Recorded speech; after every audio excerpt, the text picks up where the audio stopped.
In the rugged, sun-scorched landscapes of Nacozari de Garcia, a small mining town in Sonora, Mexico, life unfolded at a pace dictated by tradition and community. Nestled between dusty streets and arid hills, this tight-knit town seemed far removed from the chaos and violence that often dominated the headlines of major Mexican cities. But in the early 2010s, Nacozari became the setting for a series of horrific crimes that would shock the nation, a chilling saga involving blood, ritual sacrifice, and a matriarch's dark obsession. At the heart of this grim tale was Silvia Moraz Moreno, a seemingly ordinary woman whose twisted beliefs and manipulative charisma would lead her family down a path of murder and infamy. Her crimes were not acts of spontaneous violence but calculated rituals she orchestrated under the guise of devotion to La Santa Muerte, the Saint of Death. This figure, revered by many in Mexico as a protector and guide, became a tool in Silvia's hands for unspeakable acts of brutality. Silvia Moraz Moreno's life began unremarkably. Born into a modest family in the late 20th century, she grew up surrounded by the cultural and religious influences that shaped many in the region. Catholicism was deeply ingrained in Mexican society, but alongside it thrived an undercurrent of folk traditions, superstitions, and alternative beliefs. Among these was the veneration of Santa Muerte, a skeletal figure often depicted with a scythe and flowing robes, symbolizing the inevitability of death. While many devotees of Santa Muerte sought her blessings for protection, love, or prosperity, Silvia's fascination with the figure took on a darker tone. She became deeply immersed in the mythology surrounding Santa Muerte, twisting its teachings to suit her growing need for control and power. Those who knew Silvia described her as intense and persuasive, traits that would later become instrumental in her manipulation of those closest to her. By her early 30s, Silvia had positioned herself as a spiritual leader within her family. Her household became a microcosm of fear and devotion, with her children and extended relatives looking to her for guidance. She wielded her authority with an iron grip, exploiting the vulnerabilities and fears of her family to ensure their loyalty. For Silvia, faith was not just a belief, it was a weapon. In the late 2000s, Silvia's obsession with Santa Muerte reached a tipping point. Convinced that the Saint of Death demanded blood sacrifices to bestow blessings, Silvia began laying the groundwork for her heinous acts. She preached to her family that without offerings, Santa Muerte would bring ruin upon them, poverty, illness, and even death. Her rhetoric was laced with fear, and for those under her roof, questioning her authority felt impossible. Silvia's family included her son, daughter, grandchildren, and other close relatives. Under her influence, they became unwitting participants in her delusional world. The close-knit nature of Mexican families, where loyalty and obedience to elders are paramount, worked in Silvia's favor. Her words were gospel, her demands unchallenged. In 2009, Silvia identified her first victim, Cleotilde Romero Pacheco, a 55-year-old family friend. Cleotilde was a kind and trusting woman who had known Silvia for years. But her good nature made her an easy target for Silvia's manipulation. Silvia convinced Cleotilde that participating in a special ritual would bring her divine blessings and protection from harm. Cleotilde, unaware of the true nature of the ceremony, agreed. The ritual took place in a secluded room of Silvia's home. It was dimly lit, adorned with candles, skulls, and statues of Santa Muerte. The atmosphere was thick with incense and tension. Silvia's family members, acting under her orders, surrounded Cleotilde, who was seated at the center of the room. Silvia performed incantations, her voice steady and commanding, as she prepared her victim for what she described as a sacred offering. Then came the horrifying act. Silvia and her accomplices' family members she had coerced into compliance suddenly attacked Cleotilde. They slit her throat with a blade, letting her blood flow into a container. Cleotilde's screams echoed briefly before being swallowed by the oppressive silence of the room.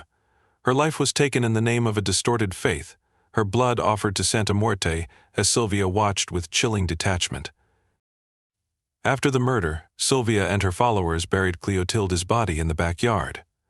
The family's participation in the act bound them together in complicity, ensuring their silence out of fear and shared guilt. Silvia's hold over them tightened, and the murder became a grim precedent for what was to come. Over the next 2 years, Silvia orchestrated at least 2 more murders. Her victims included her own relatives, people she deemed expendable or threatening to her authority. Each killing followed a similar pattern, ritualistic, calculated, and horrifyingly brutal. The victims were lured with promises of divine favor, only to meet their end in a room that had become a chamber of death. Among the victims was 10-year-old Martin Rios Chaparro, Silvia's grandson. In one of the most shocking acts of her spree, Silvia decided that the child's life would serve as the ultimate sacrifice to Santa Muerte. Martin's youth and innocence made his murder particularly heinous. His death underscored the extent of Silvia's delusion and her willingness to destroy even those closest to her in the pursuit of her twisted goals. The family's participation in these crimes varied. Some, like Silvia's son and daughter, were more deeply involved, while others acted out of fear or a desperate need to appease Silvia. The web of complicity grew with each murder, trapping everyone in a cycle of violence and silence. As the murders continued, whispers began to circulate in the town. Neighbors noticed the family's increasingly secretive behavior and strange activities at their home. Stories of rituals and odd gatherings fueled suspicion, but fear of reprisal kept many silent. In small communities like Nacozari, speaking out against others, especially someone as domineering as Silvia, was no small risk. The breakthrough came in early 2012, when a local resident reported the disappearance of a family member. The missing person was last seen entering Silvia's home, prompting an investigation. Police initially treated the case as a routine missing person inquiry, but as they probed deeper, disturbing details began to emerge. Anonymous tips and accounts from neighbors hinted at something far darker. Police obtained a warrant to search Silvia's property, and what they found would haunt even the most seasoned investigators. In the backyard, they unearthed shallow graves containing the remains of Cleotilde Romero Pacheco, Martin Rios Chaparro, and another victim. The bodies bore signs of ritualistic killings, slashes, bloodletting, and other indications of ceremonial violence.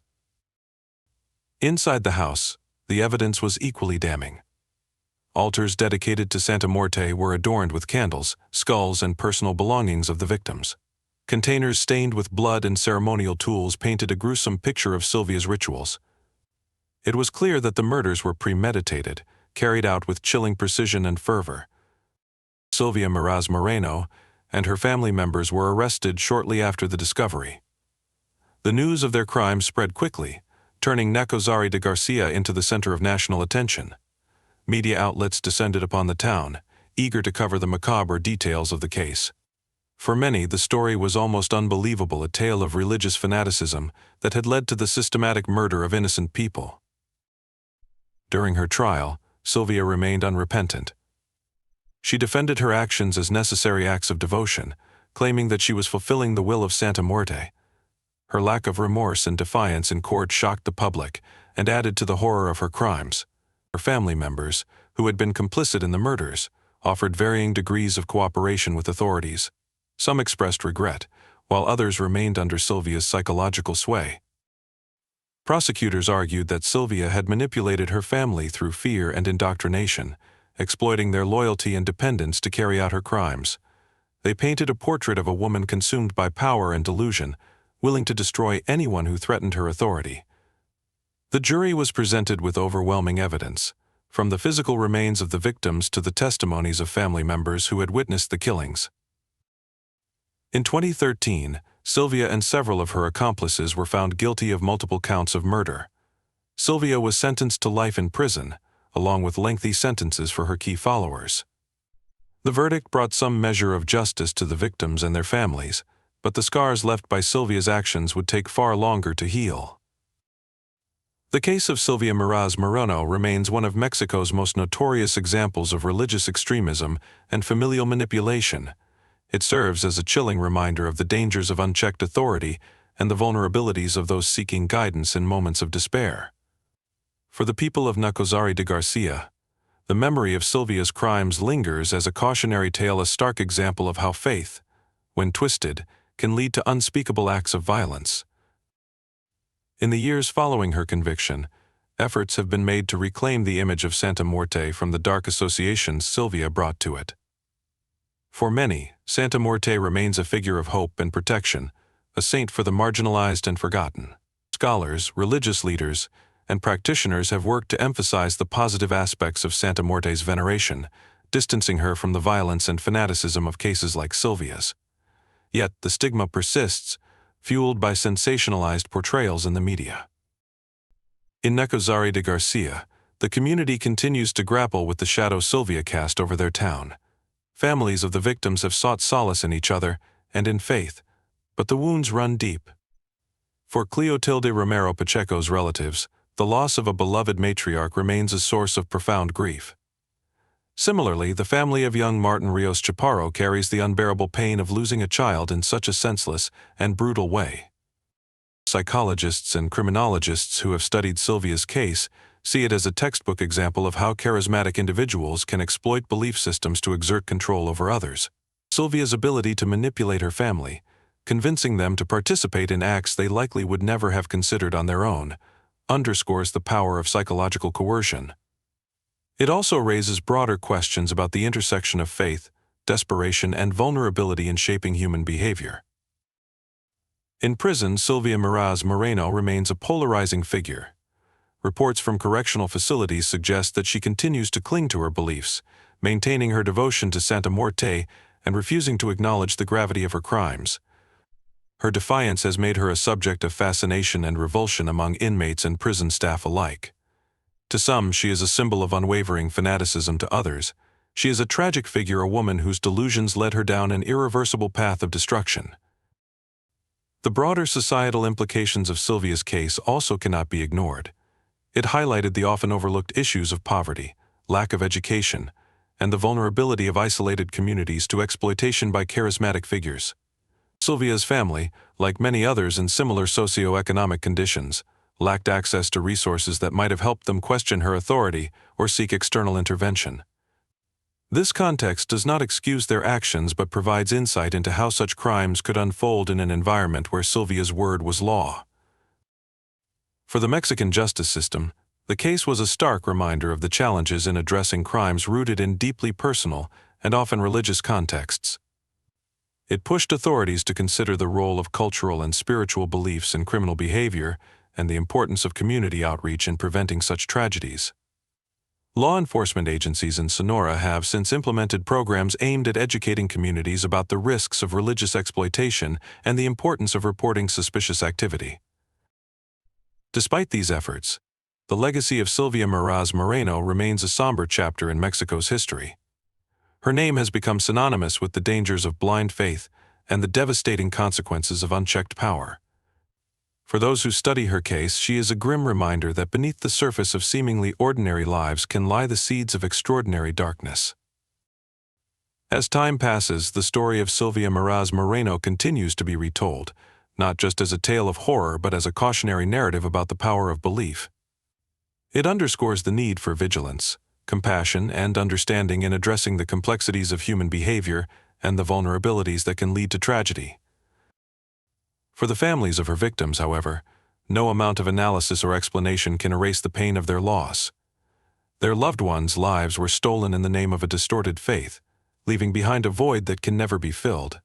Their resilience in the face of such devastation serves as a testament to the human spirit's capacity to endure, even in the darkest of times. In Gatlary de Garcia, life moves on, as it always does. The town has returned to its quiet rhythms, but the memory of Silvia's crimes remains, a lingering shadow over its history. For those who lived through it, the story of Silvia Meraz Moreno is not just a tale of blood and belief, it is a reminder of the fragile line between devotion and destruction and the profound consequences when that line is crossed.